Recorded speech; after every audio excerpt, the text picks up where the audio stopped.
Doctor विजय भास्कर जो आजकल दिल के बीमारी जब समझो हार्ट अटैक बोले तो जो हार्ट के चलने के लिए उसका सराउंडिंग मसल जो है वो पावरफुल और एक्टिव रहना बहुत ज़रूरी है। तो हार्ट के मसल्स जो है पावरफुल और एक्टिव रहने के लिए उनके 3 खून के नाला रहते हैं जो आर्टरी बोलते, कोरोनरी आर्टरी। इसके वजह से खून वो आर्टरी से हार्ट के मसल्स को हमेशा सप्लाई रखने से 24/7 ये हार्ट जो है फंक्शन करता है। तो इसी कारण जो ये खून के नाला जो कोरोनरी आर्टरी जो बोलते हैं उनके अंदर कभी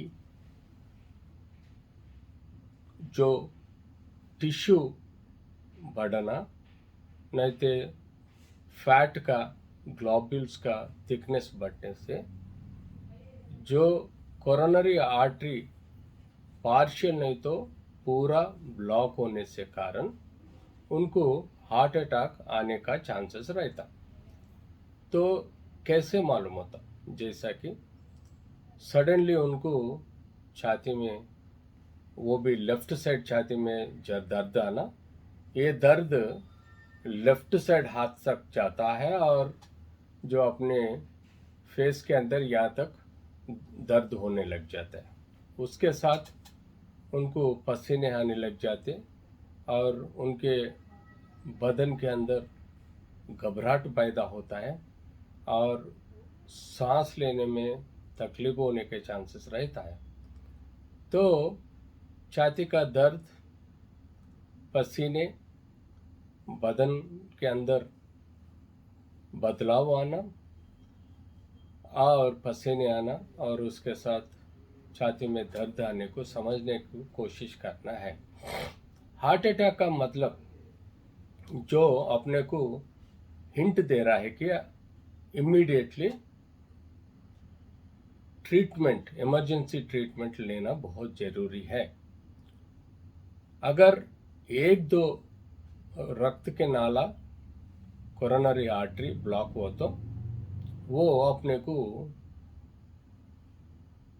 ट्रीटमेंट लेने के लिए टाइम देता है। मगर जब 3 रक्तनाल जैसे कि कोरोनरी आर्टरीज ब्लॉक होने से सडन सीजेशन ऑफ हार्ट मतलब खून सप्लाई मसल्स को बिल्कुल बंद होने से मसल्स काम करना बंद होता है। उसके कारण हार्ट अरेस्ट, कार्डियक अरेस्ट होने के चांसेस है।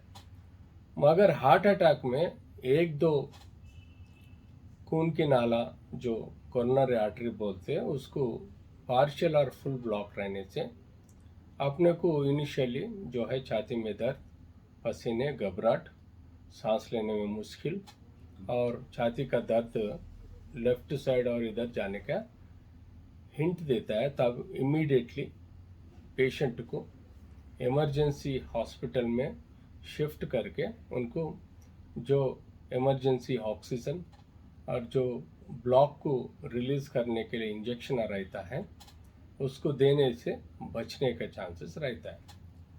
तो कैसे मालूम होता है हार्ट अटैक बोल तो इनिशियली जो सिम्टम्स बोला वो उसके कारण से अपने को हार्ट अटैक का मालूम होता है। उसके साथ उनका ईसीजी निकाले तो टी इन्वर्शन वेव जो रहने से उसको समझने का चांसेस रहता है। उसके साथ उनको इमीडिएटली इमरजेंसी ट्रीटमेंट दे देना जरूरी है। उसके साथ उनको 2DO को करना, हार्ट का फंक्शनिंग कैसे है समझने को कोशिश करना। अगर उसके कारण उसी में भी चेंजेस रहे तो इमीडिएटली अपने को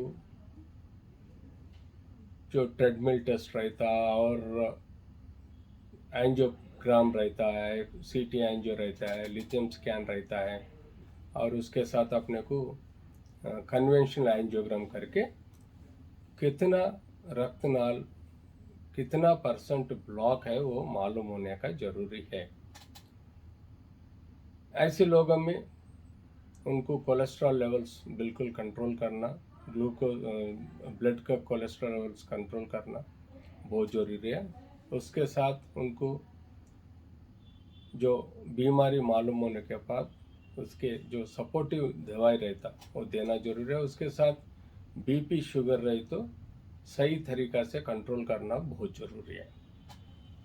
इसी के कारण जो हार्ट अटैक रहता वो होने का मौका बहुत है।